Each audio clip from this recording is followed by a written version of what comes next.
in fact in eti wo no na ha yina me for once me share no prince in my life. The time I started radio Winneba and I came to chairman Kwamse Fakai, and you know what I was doing is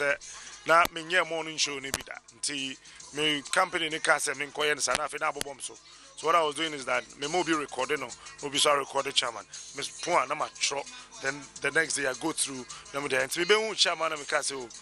me hu komlan so ti country kitchen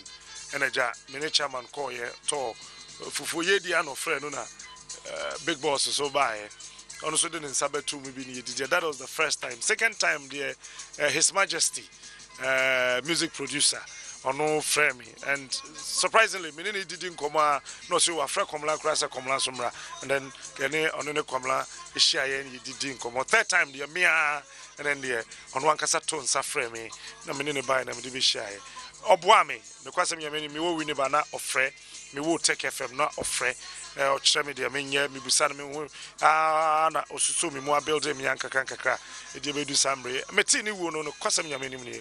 ha me ubisa me producer kojo pre ko be bok amane enra me fia sorry ko dru fi me ntimi anko be bia bio anope kura me ye adwuma no na ede mame